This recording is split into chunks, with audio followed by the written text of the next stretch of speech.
there's multiple paths for you as a bootstrap developer tool founder. Not many founders actually know that there's alternative paths outside of venture and PE. Probably like the easiest thing that a founder can do, just answer those 4 questions, and do those questions have interoperability with each other? Hi, everyone. You're listening to Scaling DevTools. I'm joined today by Greg Lazarus and Matt Althauser from Polychrome, who are a developer tools focused holding company, which is very different to most of our guests who are founders of DevTools. These guys do something really interesting, and I heard about them when I was interviewing Flagsmith in the previous episode. So yeah, thanks so much for coming, guys. Thanks for having us. Thank you for having us. Excited to be here. So if I didn't cover that correctly, so a holding company, do you want to kind of talk about what you guys do a little bit? Yeah, so we're Polychrome, and we're a holding company that partners with founders, usually technical founders who want to bring on partners into their business to help them take their company to the next level. That can mean a variety of different things, whether it's we buy with cash, a majority equity position in the business, or become 50-50 partners in the business. We usually take over the go-to-market side, and the founder gets to stay in place as the CEO and keeps growing the business, and they bring on more of a business partner. We typically take over sales, customer success, finance, operations, marketing, and the founder stays in charge of product, vision, engineering, etc. Now, like, kind of spoiler alert, it's done well. So you guys have like, I know Flagsmith, one of your first company, are doing like really well, and I think Ben shared that they have like 3 million ARR, and you also have Browserless, which is a company that I'd seen a lot online already, and was kind of super surprised that that's like a portfolio company when it's like, I assume they're like a huge like a VC backed enormous giant, and so maybe they are now, but anyway, it's doing really well. But I kind of wanted to like dig into like the early stages where that was not maybe clear, and could you talk a bit about how you decided to start your own private equity holding company, start buying developer tools? Could you talk a bit about that, what that was like? This episode is brought to you by WorkOS. At some point, you're going to land a big customer and they're going to ask you for enterprise features. That's where WorkOS comes in, because they give you these features out the box. Features like skim provisioning, SAML authentication, and audit logs. They have an easy-to-use API, and they're trusted by big dev tools like Vercel, as well as smaller, fast-growing dev tools like Knock. So if you're looking to cross the enterprise chasm and make yourself enterprise ready, check out WorkOS. We've also done an episode with Michael, the founder of WorkOS, where he shares a lot of tips around crossing the enterprise chasm, landing your first enterprise deals, and making sure that you're ready for them. Thanks, WorkOS, for sponsoring the podcast, and back to the show. Yeah. Well, actually, Greg and I have been working together for a long time. We actually know each other. We played together on the German national lacrosse team. So that's where we met back in like 2009. And both of us were super early in our careers. I went off to work at a company called Optimizely, where I was the first non-technical hire and kind of worked super closely with developers to help sell this product of A/B testing. So was there, and right after I got there, I was like, wow, we need Greg. So was working on getting him to come for many, many weeks, calling him nonstop. Finally convinced him to move from New York to San Francisco. And that was like when we actually started getting experience working together. Built a super close friendship as well.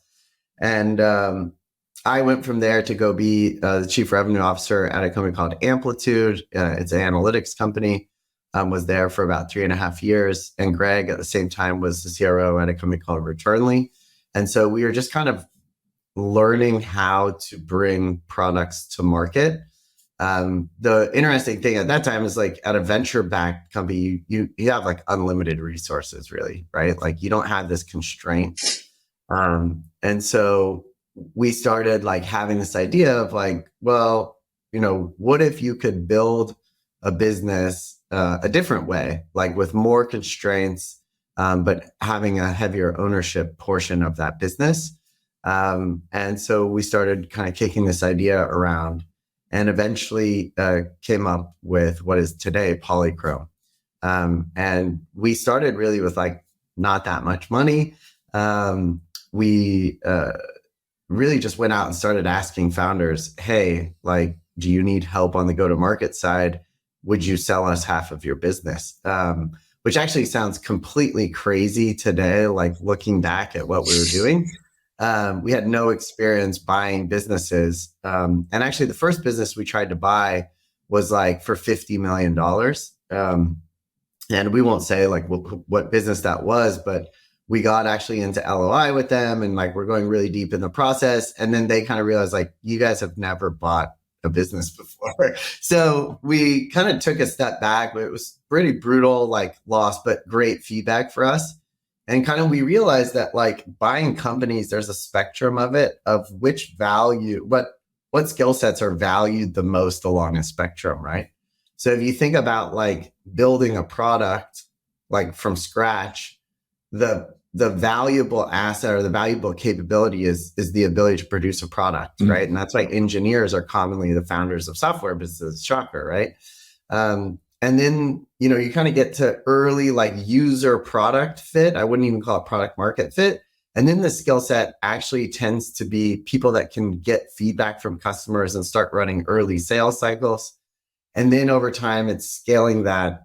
And then a business actually transitions into almost a financial instrument. And at that point, it's actual financial skills. It's understanding debt, understanding equity and how to put those things to work inside of these businesses to purchase them, right?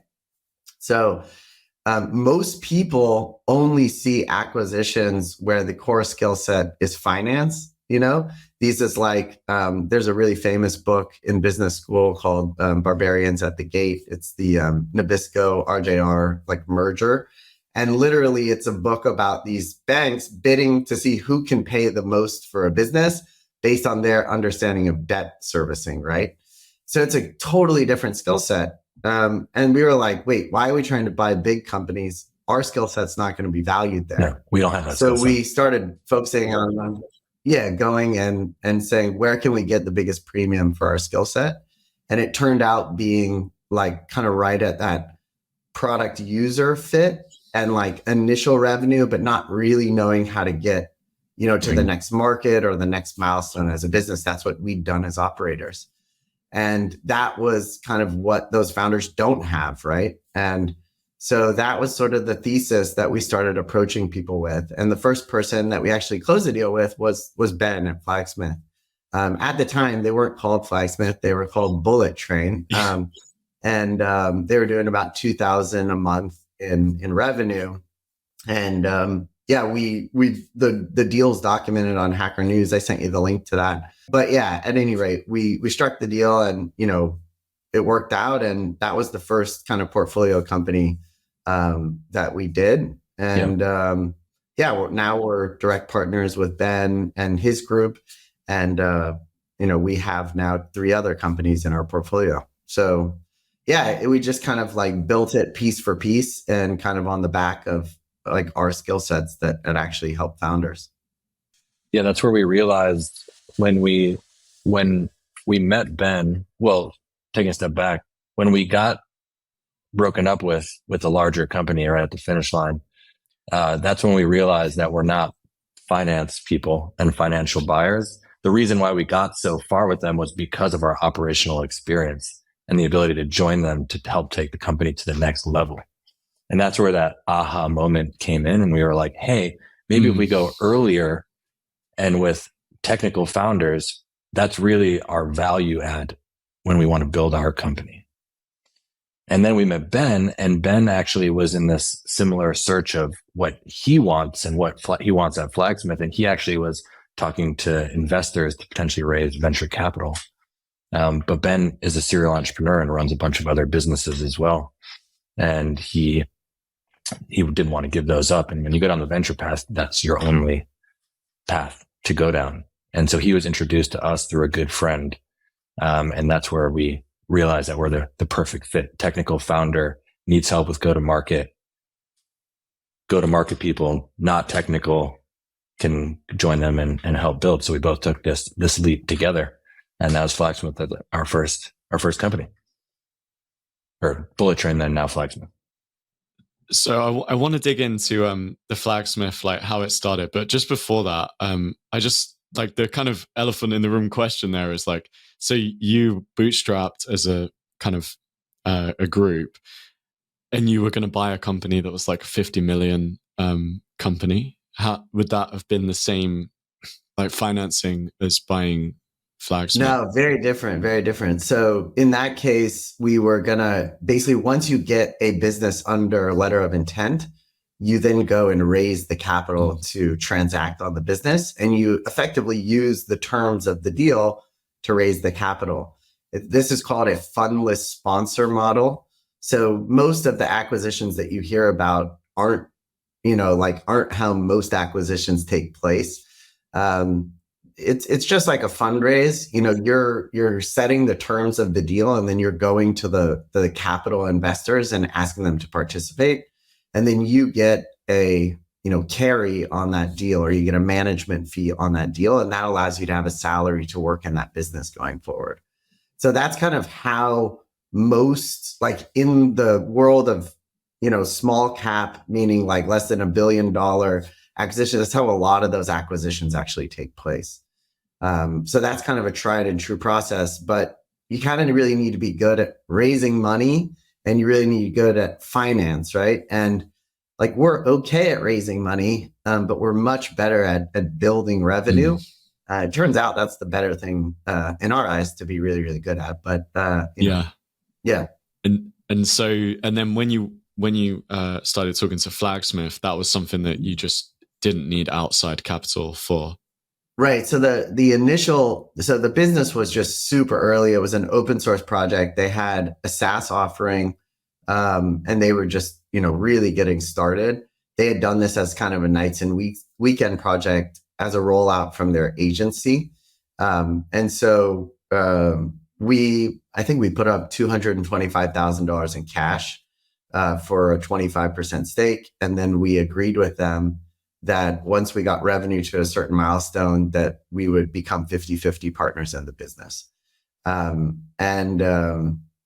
So again, like you can link to that Hacker News kind of conversation, but they were taking a bet on us, and we were putting our own real money into this deal and time. And we wanted to do a deal where we wanted to do a deal where we had to do that, right? Skin in the game. We were going to double down and make these founders super successful.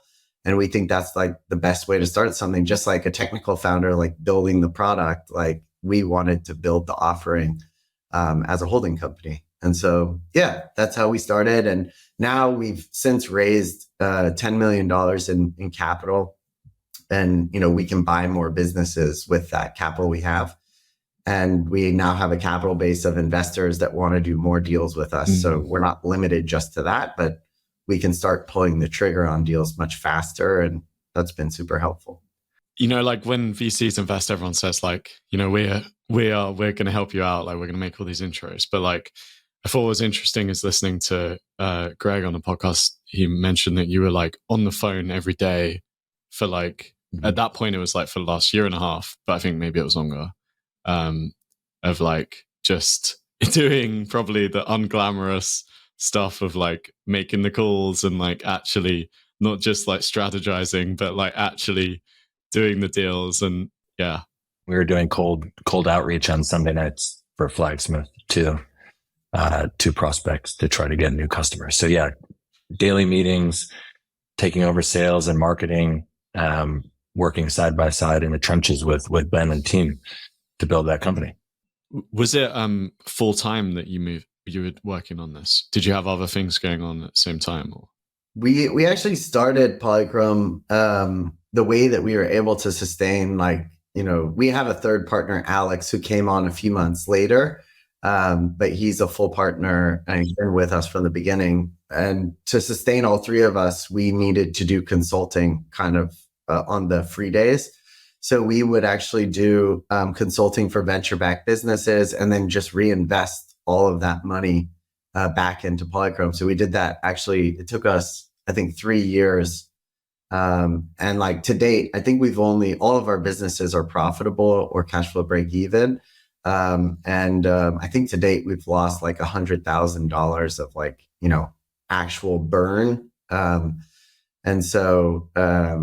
Yeah, we're very profitable. We're turning the corner on all that stuff. And we have like a holding company that's sustainable. So, it's not an overnight thing. It takes a lot of time to do. And you have to kind of really be obsessed with like what you can accomplish in 10 years, right?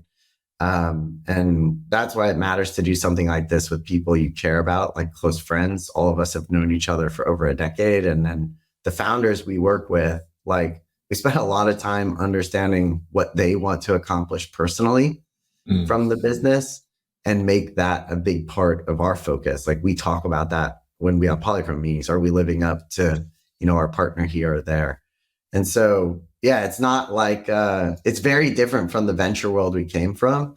But we really love kind of what this can become, in 10 years from now.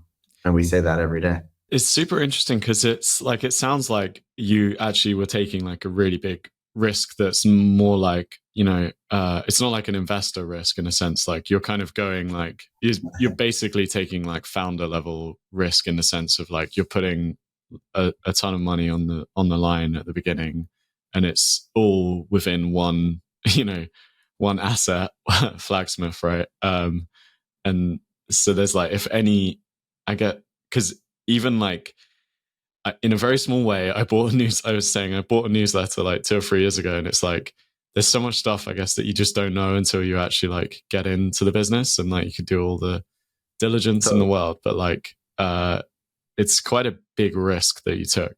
Yeah. I mean, Greg, actually, didn't you just read that book? What was the book you just read? The Rick Rubin book? No, I think was it Skin? Sorry, no, Skin in the Game. Was it Skin in the Game? Yeah. Skin in the Game. Sorry. I'm reading Rick Rubin right now. Love that guy. If you go down the Rick Rubin route as well. Yeah. Skin in the Game. I think that is exactly what we do and what we did in order to get Polychrome off the ground. And that's super founder friendly. I think there's like, I don't know, Jack, if you've spent time like the question that I got obsessed with like back in like 2015 was like, it was so interesting. It was probably 2015 to 2017 where I could not get this question out of my mind. And it was like, so Optimizely was an extremely fast growing business. So we went, I think, in the first 18 months that I was at the business, we went from 200,000 in revenue when I joined to 9 million. So it was just super fast growth. And the company continued on that path for a while until we kind of had bad unit economics. So basically what would happen was we would acquire a customer, they would love our product, and then they would churn. And we were like, wait, why are you churning? And they're like, well, we're done with the A/B testing project, right? And so it was like that was just seared in all of our minds, right? If you were at the company at that time, you kind of knew what we were dealing with. And that was a challenge. The company overcame that challenge and got to, over 100 million in ARR and then eventually sold. So it was successful, but it wasn't, the IPO, the multi-billion-dollar business that we kind of thought we were on track to build. And then I went to go work at Amplitude, where now it's a public company. The net retention at the time was just off the charts. Like if you acquired a customer, you knew they were going to spend more and stay with you sort of forever. And it was interesting because I started thinking about valuation and like, what's a company worth and where does a company derive value from, right? And in the venture world, it's like just about speed, right? It's like really about speed. They're like, we'll make money in the future. Let's make this thing go as fast as possible. And what I realized is that like not every company should be run that way based on the unit economics that a customer might provide to your business, right? And that was a huge insight to thinking about, man, if we'd have run Optimizely with a different mindset from the beginning, how big or how profitable could that business have been if it had the right expectations, right? And that like question of valuation is like something that's really hard to kind of understand from a book. And so I wanted to get better at financial valuation and like, what would I pay for a business? And we went through all these hoops and exercises. Greg and I were looking at a bunch of different businesses. And it turns out that like, you really just have to like sign your name in blood on a business to really know what you believe it's worth.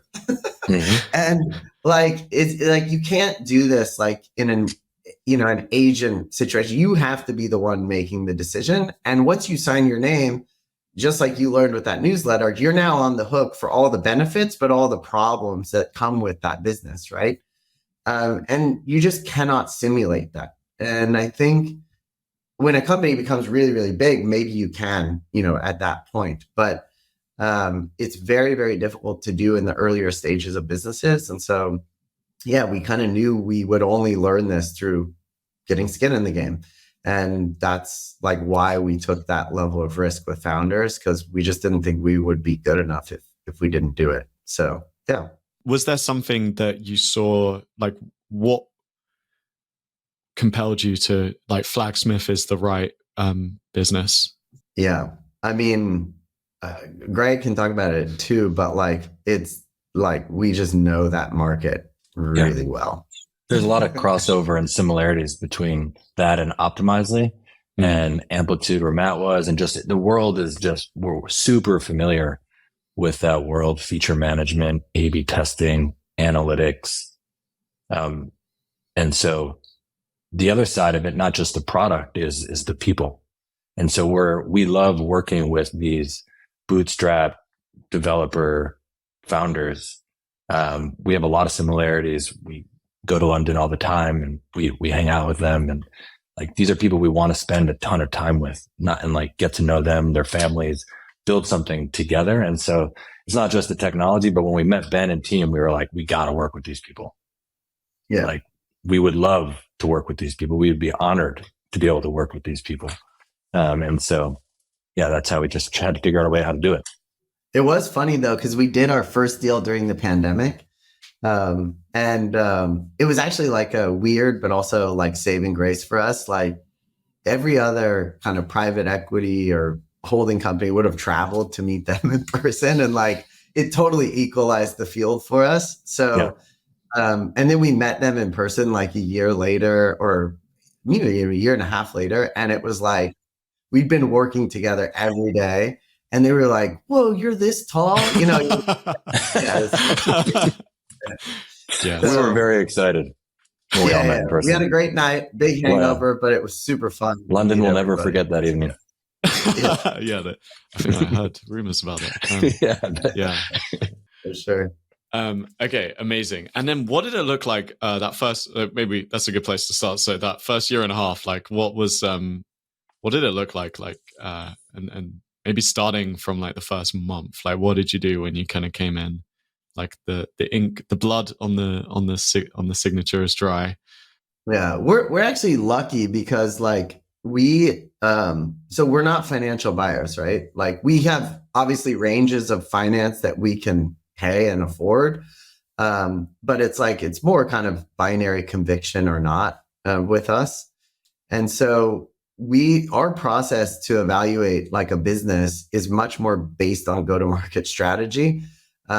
Because we basically price in that we're not going to value it the right way compared to every other financial buyer. But the question is, can we 10x this business? And so like, if we feel that there is a clear case to 10xing the business, it's going to be rooted in the go-to-market and product strategy. It's not going to be rooted in, some finance like wizardry, right? And so we have a process that we go through. We call it like 4 fits. And it's just asking the market, product, model, channel, fit. And so this is like one of probably like the easiest thing that a founder can do is just answer those 4 questions, and do those questions have interoperability with each other? So like, if my target market is enterprises and, I'm going to charge them $100,000 a year to start, I'm not going to do like product-led growth. And all I'm doing is self-serve content. Like, yeah, like that's not going to work out for you. Shocker. So I think most people though, it's like they get their experience from like a bunch of different places and they're like, this is what great is, right? Mm-hmm. And the answer is like, there is no playbook. There's just frameworks. And then within those frameworks, you need to like be pliable enough to figure out what works for you in this situation. So the thing that was super interesting about Flagsmith was it was open source and we'd never worked in open source before. And like, yeah, we were kind of nervous about that. And then we realized that it's just this glaring strength for the business. The superpower. And yeah, and so we just doubled down on that as kind of our core go-to-market motion there. There was two things that we worked with Ben and team on immediately. And the first was in this model that Matt mentioned, the 4 fits, is understanding like our target market and who we want to serve. Feature management is a commoditized space. It's very busy. I would say software as a whole is a commoditized space. And so you have to find your corner and you have to execute really well there. And so we agreed on our target customer.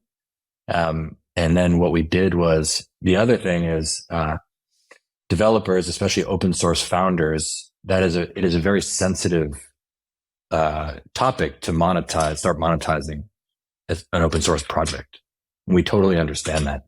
And so we worked a lot on, what our open source philosophy was as an organization. What will we gate in our open source project and what will we have as open for anybody to use?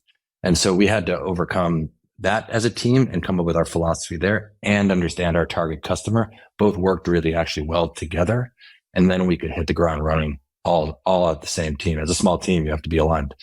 And that's what we worked on really early. Yeah. And so what were there like, were there any kind of big changes that you made there that kind of came out from like that?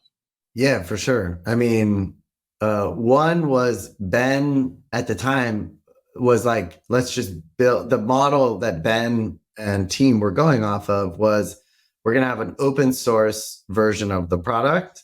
And then we're going to have SaaS. And it's basically like that was going to be the line between the two.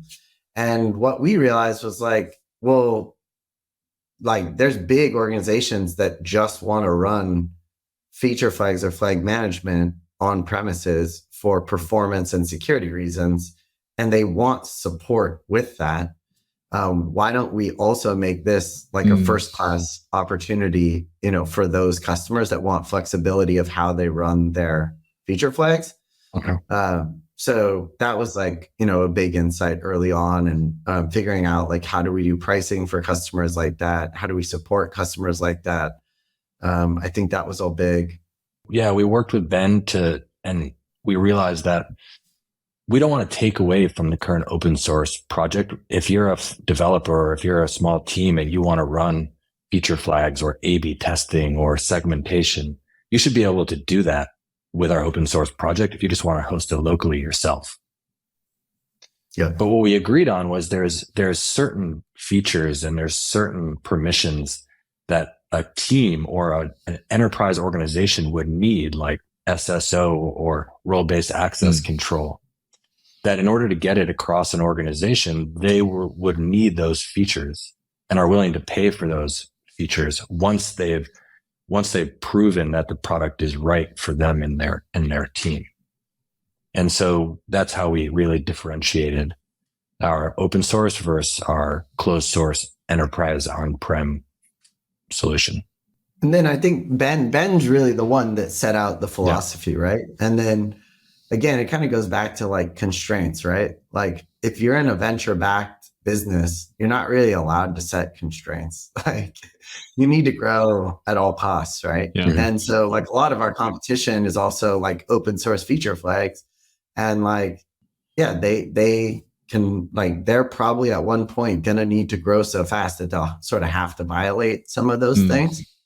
And so for us, like, we can just approach the market differently, right? We're profitable, we're growing quickly. We don't have outside investors. So like, from that point of view, like, our investors are our customers and the community. And so we need to make sure that we do a good job of nailing that. And I'd say, like, that's also like not a private equity mindset, right? So that's why that word for us is always like, sure, yeah. You can call us that. But I think the bigger thing is like, there's a million ways to build a business, you know, and you're always going to have like what they call like value leak, or like things where you don't capture every dollar. And we're okay with that. Like, we're okay with building the right business for the right market for the best founders, right? Like, that's what we want to do. It seems like actually a really good fit, this model for like open source, where you still get some kind of funding to keep you going and kind of that go to market, but you're not like having to make very kind of, well, people call it like rug pulls, right? Like, that's what developers are like, that's how they feel, whether that's true or not. But a lot of companies perform what, you know, Hacker News is like, it's a rug pull, but like, you know, Hacker News is crazy, man. Yeah. It's a crazy place. And so was there like, how long did it take for you to like kind of, you know, let's say like, okay, this has worked. Like, well, I think we did the deal with Joel at Browserless maybe, I don't know, 9 months later, Craig, or 6 months, 7 months later. We knew kind of we were on a great trajectory and path pretty early. I think we closed our first enterprise deal for Flagsmith like within, I think, like 60 or 90 days of getting in there. And it was like, it was like Christmas Eve. Yeah, that's right. So that was great. So we kind of were pacing on plan. Alex, our third partner, he does finance and kind of operations. And like, he just builds like the best financial plans for businesses with constraints. I mean, also without constraints. He comes from venture, he comes from Twilio. Yeah, like, we were hitting plans sort of every single month. And we had a lot of conviction in what we were doing. We loved who we were working with. And we were keeping ourselves afloat with outside consulting just as needed.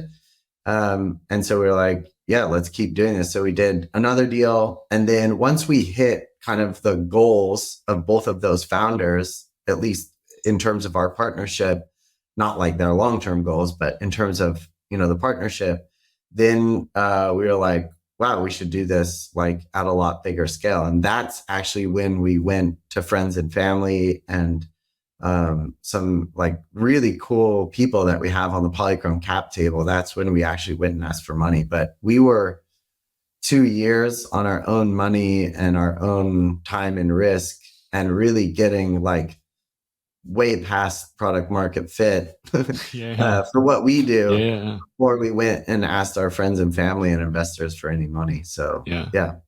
With this kind of a track record, I guess like everyone would, who wouldn't want to like give you money, and you know, I mean, it's like, I think it's like, it's like sort of this time thing. Like I know you mentioned like Tiny and we look up to like Constellation and all these businesses. It's like, you kind of look at the mountain of a business that they've built, and it's super intimidating. Yeah. But like, you know, I always say, like, how do you eat an elephant one bite at a time? Like, it's not like, you know. I think Tiny just went public and they were around, what, 25 years or something like that. So you gotta like love the software game to be like, I'm be doing this for a long time. So it's a totally long play. And you have to take the long view with and with the businesses that we're working with and the founders that we're working with, and to make sure that we're all aligned. And it's just a patience game. Yep. Which is hard when you come from the venture world, because it's a totally different mindset. Like, you should see our internal meetings. Yeah. Yeah. And one of the things that I think Greg mentioned on a podcast was that, like, I think you were asked, like, what do you look for in businesses? And I think the first thing you said was like, open source developer tools is like our is our space. And I wondered like why is it? Because some of the companies that your background is like, you could have also gone like the marketing software, or like there are like a few, or like general SaaS, or like what drew you to like open source developer tools? Why do you believe that's such a opportunity? Yeah, I think for us, there's a few things. One, if developer tools typically are founded by a technical person, and that person most likely, again, is an engineer, and they probably don't have sales experience or go-to-market experience. So just as a founder fit with Polychrome, that's exactly the profile that we would want to partner with.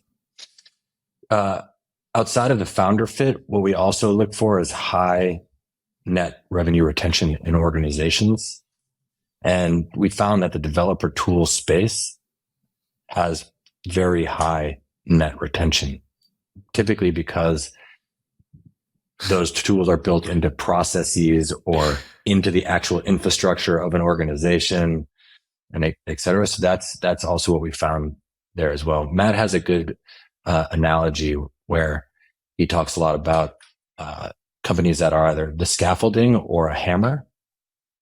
And you could think about like an A/B testing product as a hammer to solve a specific problem in that given moment where you log in and you log out to make a decision. And we think a lot about developer tools as scaffolding of organizations where process and systems and teams are built on top of. And so we like working with those types of organizations as well.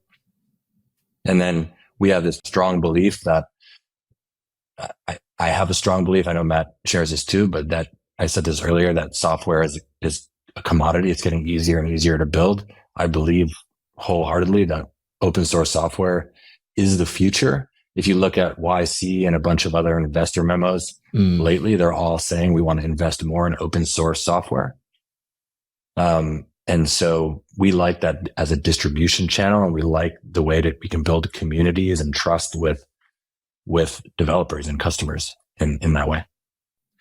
Yeah. And one of the, I think, was this Matt's article that you have on, because shout out, Polychrome's blog's really good. I think you talk about like rented channels. That was your article, right, Matt? Yeah. And yeah, I think you mentioned that, like, you know, this stuff around like, well, if the big players have a greater customer lifetime value and you're this new startup that does something very narrow with a small lifetime value, like those channels are just not going to work out for you because Salesforce is always going to pay more, can be able to bid more than you tiny little new CRM. And I think you mentioned that like open source is like one of those examples of like, for Flagsmith, of a channel that's, I can't remember what the word was that you used for the opposite of rented. It's owned or built.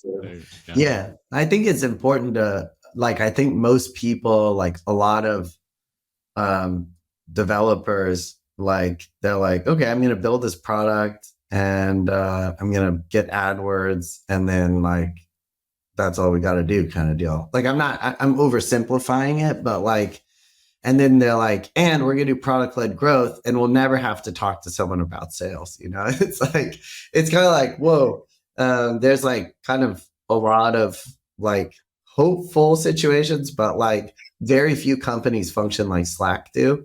And like very few companies have, or products have like built-in network effects where it's like distribution becomes more distribution. That's very, very rare. And so you have to think about like channels almost as products, and how can I build and invest, you know, this product that will give me something over time.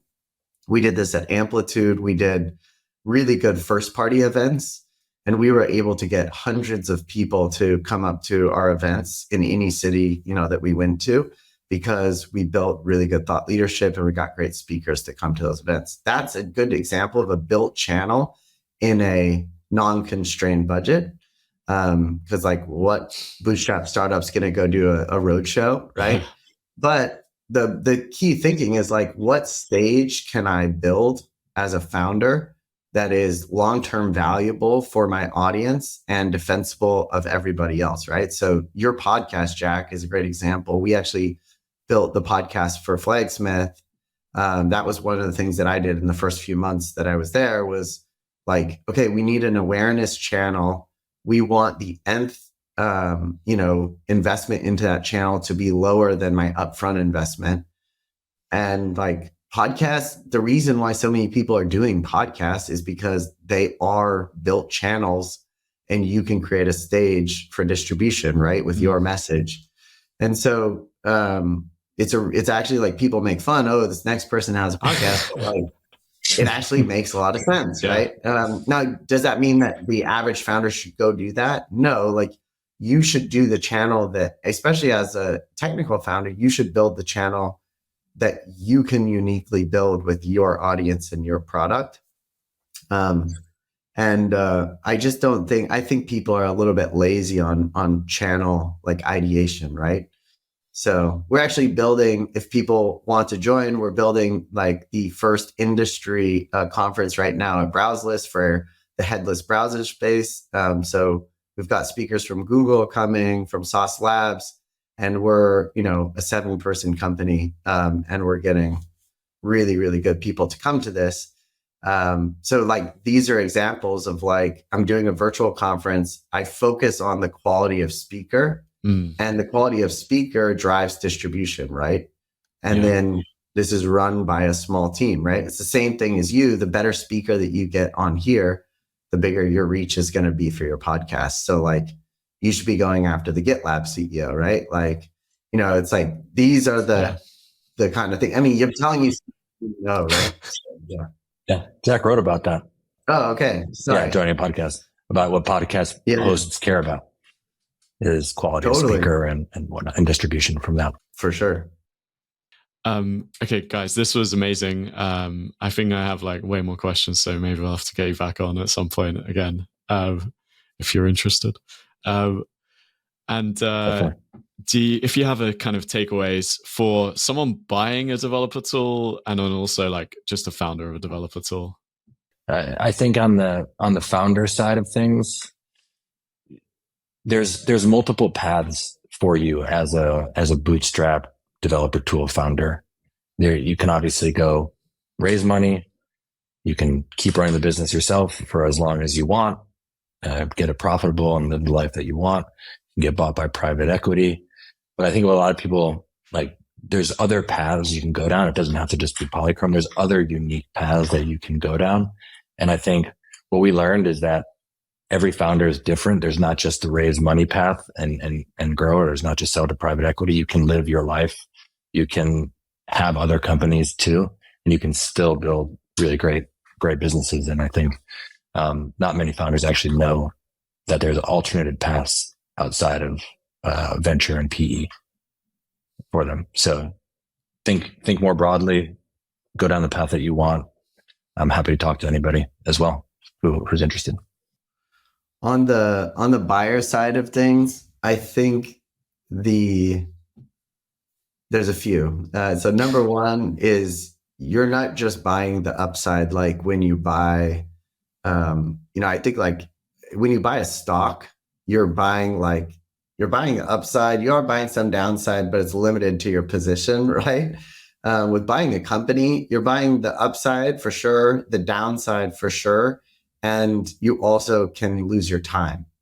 So I think you really want to be thoughtful about, and this is like why choosing the people to work with matters so much, because, you're going to have to get down in the foxhole, and you're going to have intense times, and you want to be aligned that it's worth it for the people you're working with. So it's, I think people have probably said this a lot, but at this stage of buying businesses, you're buying a partner more than you're buying like a pure asset, if that makes sense. And losing sight of that is really, really dangerous.